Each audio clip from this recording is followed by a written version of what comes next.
Promis, il va nous redire des petits mots encore en mandarin. Dantes Daliang est avec nous ce matin, chanteur mauriennais qui écrit et chante en chinois, qui est une star en Chine. Vous avez déjà 400 concerts à votre actif, il y a 4 albums. Vous avez été aussi présentateur télé, Dantes. Comment c'est arrivé ça? Eh bien, c'est arrivé en 2009 à peu près, à Shanghai, où en fait, mes managers chinois qui s'occupaient de mes concerts m'ont dit, tu sais, en Chine, ce qui manque à la télévision, c'est des présentateurs étrangers. Alors, quand on parle d'étrangers en Chine, c'est des gens qui viennent hors de Chine. Donc, ça peut être autant des Français, des Européens, que des Américains, que des Africains.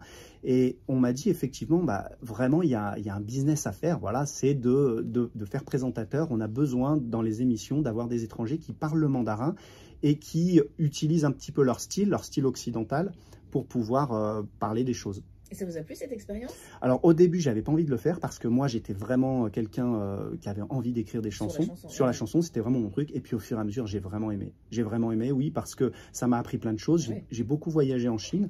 J'ai fait, comme on le disait dans la présentation, 400 concerts en Chine. C'est aussi parce que en tant que présentateur, j'ai pu aller dans et la notoriété aussi a forcément voilà, été accentuée avec cette nouvelle casquette. Alors, on disait tout à l'heure, quand on dit qu'on est français à l'étranger, tout de suite, France rime avec romantisme. Alors vous avez écrit une chanson qui s'appelle Oh ma chérie, ou d'ailleurs on vous entend parler en français, donc Oh ma chérie, on l'entend aussi en anglais, Oh my darling. Je vous propose qu'on écoute un extrait de Dantes Daliang, qui est notre invité ce matin dans Côté Culture.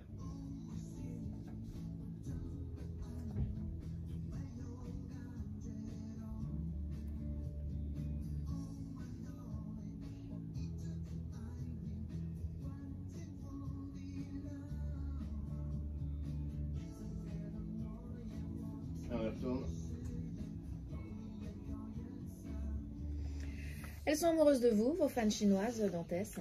Elles sont amoureuses de la culture française. C'est vrai. Ouais, vraiment, vraiment. Et d'ailleurs, la France a une aura particulière en Chine. Oui, tout à fait. Paris aussi, la ville de Paris. Oui, Paris, bien sûr.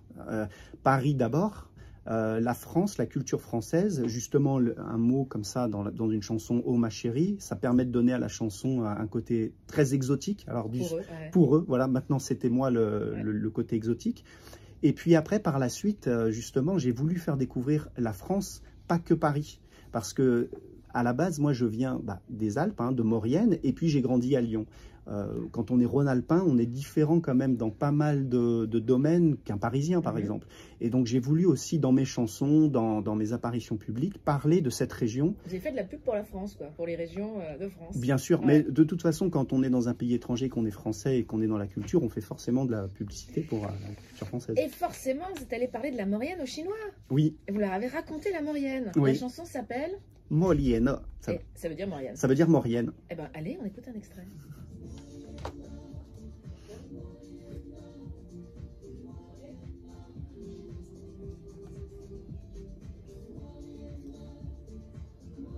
Lui s'il danse en combinaison de ski dans le clip.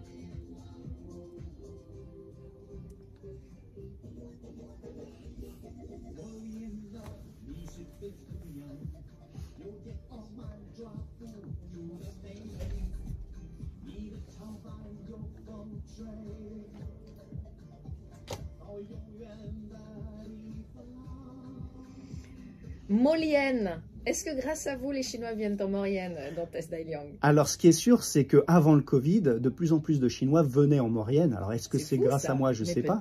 Peut-être que oui. Mais en tout cas, ce qui est sûr, c'est que sur le web chinois, donc les Chinois n'ont pas Google, ils ont Baidu, qui est leur moteur de recherche. Depuis cette chanson, effectivement, en tout cas, il y a beaucoup plus de Chinois qui viennent rechercher. Ouais, ça, c'était marrant. Ouais. Bon, alors, un petit mot sur l'actu, parce que malheureusement, depuis le Covid... Alors, vous viviez en partie en Chine, Dantes, et puis vous étiez rentré en France avant le Covid, et depuis, vous n'avez pas pu repartir. C'est un peu compliqué. C'est compliqué, surtout pour un chanteur, en fait, pour un artiste, puisqu'on doit bouger. Quand je suis en Chine, je vais un peu partout. Je suis basé à Shanghai, mais je vais partout. Et malheureusement, le sanitaire en Chine n'est pas encore réglé. On ajoute à ça aussi quelques problèmes politiques. Le résultat, c'est que c'est assez compliqué de faire des allers-retours. Vous avez hâte d'y retourner quand même, Dantes? J'ai très hâte d'y retourner. C'est ce qu'on vous souhaite. En tout cas, vous continuez quand même à chanter en chinois dans nos pays de Savoie pour la communauté chinoise. Si on veut avoir toutes les infos, qu'est-ce qu'on recommande? Il y a un Facebook, une page Facebook? Il y a Facebook, TikTok, il y a YouTube, et en général, je partage sur mes réseaux. Eh ben, allez voir sur les réseaux. Et puis, on parle du dernier album qui est sorti qui s'appelle Douce Chine. avec justement des titres en français, en plus. Enfin, avec en partie en français. En partie, tout à fait, ouais. Bon, Dantes, c'était un plaisir de vous rencontrer. Merci d'être venu nous voir. Merci de m'avoir invité. Et bonne continuation. Un petit mot chinois pour nous dire au revoir, pour nous dire quelque chose. 再见. Ah bah, ça, ils tiennent aussi. C'était au revoir. Voilà, et on va se revoir surtout. Ah bah, avec plaisir.